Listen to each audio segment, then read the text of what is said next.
Hey everyone, welcome to the video. In this video, we're going to be checking out my 3D printable spool. We'll also be checking out my little desiccant dryer here too, but that'll be a little later in the video.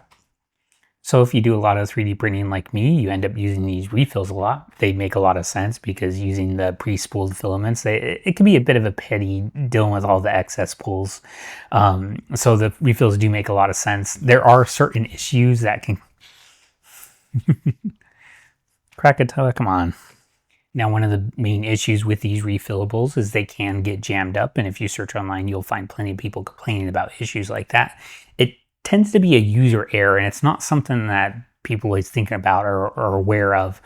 But it comes down to the fact that these refillables, they can vary in width just slightly, but it's enough that it can create a gap that the filament falls down into and gets jammed up on. And so to get around that, usually you have to sit there and work the filament and really work it down to fill those gaps. I designed this spool to try to get around that issue, and it's done very simply by just using a screw thread. So there isn't a gap because the whole spool clamps down around the filament. Now I'll still go in there and, work it a little to make sure it's seated in there properly, but it's not the same as like when doing it with a traditional Bambu reusable spool.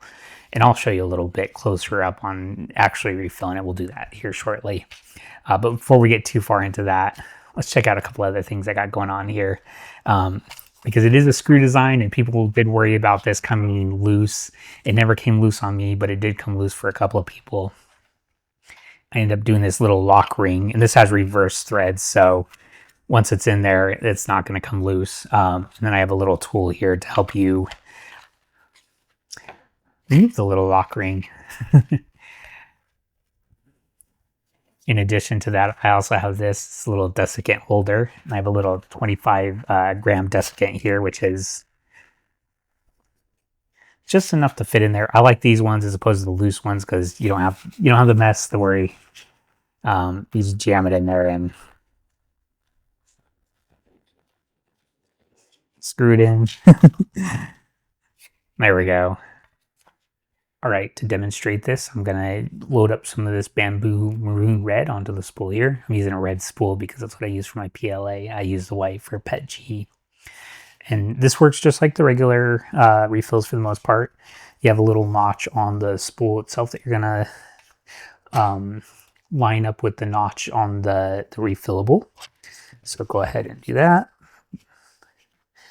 Make sure that's seated properly. And then we're just going to take the other side and spin it on down. Don't tighten it all the way yet though, because we got to get rid of these little plastic tie downs. So the first thing we want to do is actually find our lead. We're going to attach that to our spool.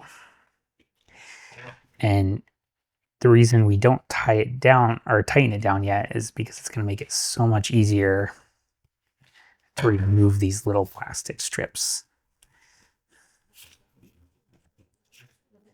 And now that we have that, we're just going to tighten that down nice and tight. We're going to put one of our little desiccant holders. Remember that has reverse threads, so, and then we can tighten it down a little further with that. And there we go. Now, in addition to my 3D printable spool here, I also wanted to show off my little desiccant dryer spool too. This is meant to work in, any regular filament dryer, and it's meant to work with the bagged filaments like I was using here with the inner core. So it can accommodate 50 gram bags and 25 gram bags. I guess I only have 50s in here. But I put this little divider in here too, so you can kind of balance it so it doesn't, so stuff doesn't roll around as much. It's a little more secure.